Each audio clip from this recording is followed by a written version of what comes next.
Oh, you're here! I was just starting to wonder if I should send you clearer instructions. But then I thought, if I make my hints too obvious, it might get in the way of your travel plans.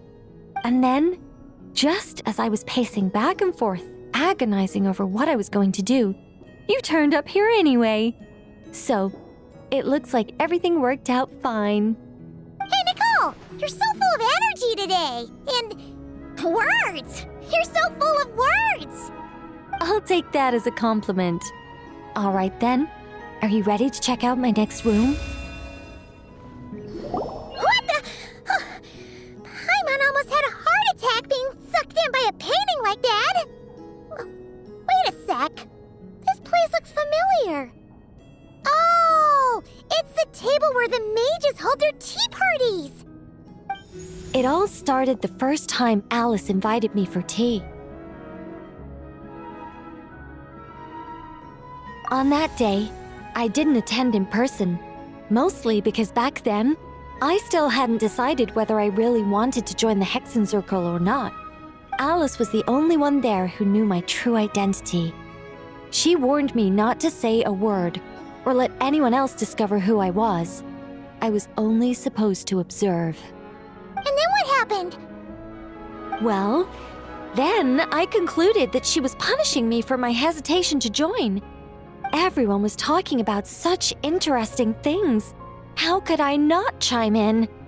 And of course, when you're in the middle of a conversation and someone throws out a question you know the answer to, how are you supposed to keep your mouth shut? Which brings us to the bet between Barbeloth and Alice, Rhindaughter's forbidden creations, Ivanovna's political machinations. It was like a series of exquisitely acted plays, distilled within the confines of a teacup. Their words alone were enough to ignite my instinct to lay the truth bare before them. So, you piped up inside their heads? Of course not. Even though I felt like my head was going to explode, I still made sure to hold it all in. I'm a responsible angel, after all, and I'm well aware of the difference between what I want to say and what I'm allowed to say. So, I had a private little word with Alice inside her head, just me and her, and I agreed to join the Hexen Circle, right there and then. She was quite happy about my decision, but as for the talking inside her head, well, she claims that over the next few days, she had such a headache that she had to visit a doctor in Liyue to get some relief. But she can hardly blame me for that. Is that an Irminsul tree? Oh, this painting here? You're clearly no strangers to the white trees. But did you know that the first angel's betrayal happened beneath one of their very boughs?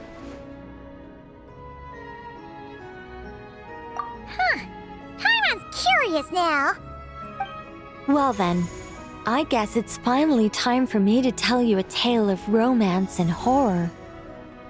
Let me just think how best to protect the identity of those involved. All right, got it.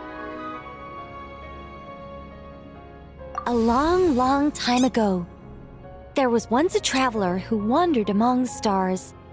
They were nothing like you, but that's not important right now.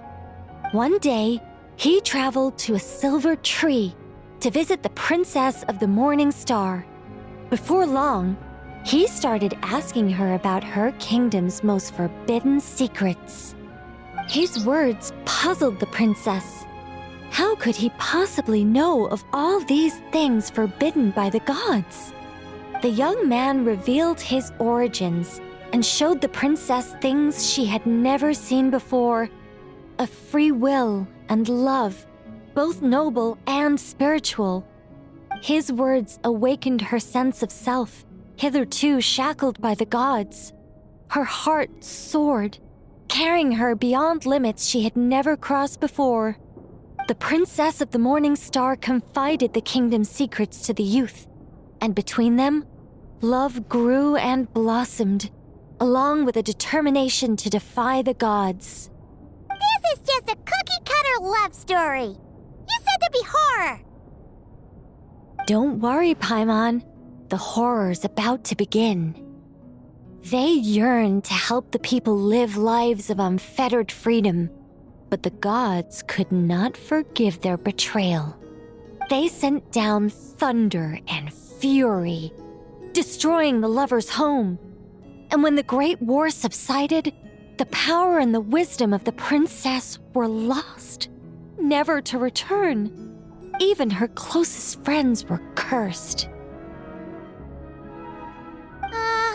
Yeah. That ending was pretty scary after all. But didn't you say you were going to tell us about the first angel?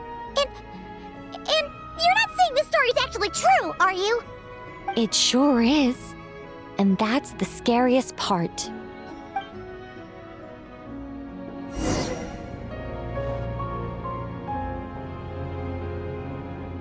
Hey, this is Simulanka! But why are there light novels from Yai Publishing House all over the floor? Well, on the subject of my literary enlightenment, my greatest inspiration of all is none other than Lady Anya herself. She was the last to join the Hexenzirkel, and yet the first to leave.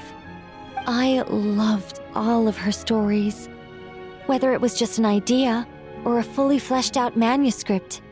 Anya was always so skilled at making her readers gasp with joy. Hexenzirkel discussions rarely stray far from magic, and it's my belief that Anya possessed a unique magic of her own.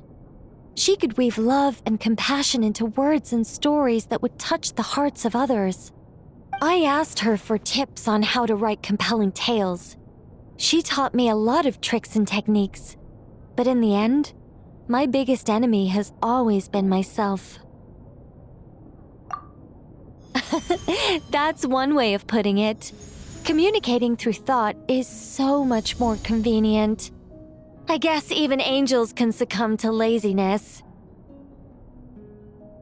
However, recently I've resolved to make an effort, even if it's just to spare myself reproaches from a certain old Seelie friend of mine. Ooh! Does that mean we're finally gonna get to read something you've written? Who said anything about writing? I'm talking about buying popular works from the last few centuries to flip through in my spare time.